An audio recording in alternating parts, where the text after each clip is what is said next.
in New York. She's co-host of Outnumbered, the co-host of Fox Business's After the Bell. We're always happy to have her.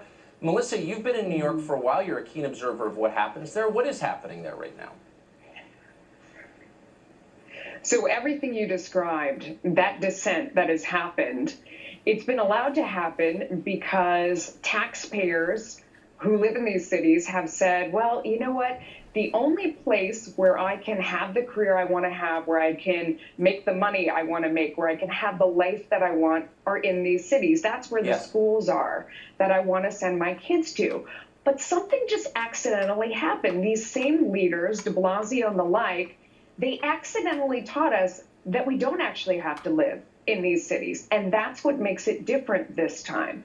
They locked us up in our apartments and they closed our schools and they closed our jobs. So all of a sudden it dawned on these elite that you're talking about and a lot of the wealthy people who provide the tax base and a lot of the middle income people that, wait a second, I don't actually have to live in these cities in order to do this job. And so, you know, I stayed over the summer and I'm there and yes, we had, you know, homeless men walking down the street with no pants on. I posted a picture online flapping their member in the breeze for my children to see on a Sunday morning. That happened to me 3 times before I finally posted it online. And all the time I rode the subway, I rode the bus, my family got the virus, we recovered, we endured. But now some of the schools are saying they're not going to open after all of that. And they're saying, you know what, it's not safe for the teachers to ride the buses and to ride public transportation as we all have been all this time. And you wonder, so I don't have to work in the city to have the job, and my child's school's not opening. Why in the world would I stay? And I've talked to so many families who are now leaving, and who does that leave behind? Those who can't afford to go. That's right. And they're the ones that are going to be stuck with this result. So what you're describing, the American city, is this monument to human energy and ingenuity and longevity. New York's been around for hundreds of years. But they're really fragile. They're delicate institutions, actually. This one broke so fast, it's making our heads spin. Well, partially because people would put up with almost anything, or you could use your money to insulate yourself from all of these problems, or you would fight back, or you would do something because you were motivated to stay in the city because you wanted that job. There was a reason to be there, even though it wasn't the wisest choice for your family or it wasn't the most comfortable. Right. There was a reason for it. But they accidentally took that reason away with this virus. That was the breaking point. We noticed the deterioration more than a year ago. You saw the squeegee men come back out. People made fun of me for saying that. You could see that even though Bill de Blasio had doubled his spending on homeless, that we had more homeless than ever before, more according to our governor, than we've had since the Great Depression. You could see more spending, but things are getting crazier. Wouldn't a sane group of people vote these folks out of office or leave or whatever? No, it took this virus to prove to us that we don't actually have to be in these cities.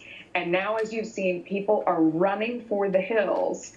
And now we'll really see what happens. And I'm afraid for the people who are left behind and can't afford to go. I agree with that. That is the real problem. The people who have put their life savings into these businesses and restaurants, and they're going to be wiped out with nothing left. And that's the tragedy.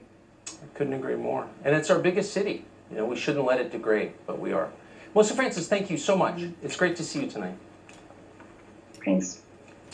An awful lot of crime and violence going on right now. We try to highlight it, not for ghoulish reasons, but because we think it's important you know what's actually happening. This one's particularly horrifying. The killing of a 5-year-old boy shocked North Carolina, not getting a lot of national news coverage. Rick Leventhal has that story for us tonight. Hey, Rick. Hey, Tucker, this wasn't a kid caught in the crossfire, a victim of some random drive-by. This was a little boy playing on his bicycle with his 7- and 8-year-old sisters nearby, shot point blank in the head. Funeral services are being held this hour in Wilson, North Carolina for 5-year-old Cannon Hinnant, who was supposed to start kindergarten this week. Witnesses say Cannon was playing on his bike in front of his dad's house Sunday afternoon when a man walked up, put a gun to his head, and pulled the trigger. Arriving officers and EMS attempted life-saving efforts and took the boy to the hospital, but Cannon could not be saved. The suspect, 25-year-old Darius Sessoms, was arrested Monday and charged with first-degree murder. He lived next door and reportedly may have been angered because Cannon rode his bike on Sessoms' lawn earlier in the day. Cannon's mom wrote on Facebook, "My baby didn't see color. My baby made sure you knew he loved you, even if he only knew you 5 minutes. I don't care what damn color you were." And his grandmother asked, "When are we going to write Children's Lives Matter on Hollywood Boulevard?" Sessoms, who neighbors say had dinner with Cannon's father the night before the shooting, has a criminal record with firearms and drug convictions. Cannon's mom says she hopes Sessoms rots in hell. Tucker. Boy, what a depraved story. Rick Leventhal, thanks so much. Sure. Well, Joe Biden announced today that if What a world. elected, he will force all Americans to wear masks, including outside. He didn't Here it explain the comes. scientific basis for this. There Thanks doesn't for appear to be watching. any. Tucker But Carlson. don't ask because you're not allowed to ask. We've got details straight ahead.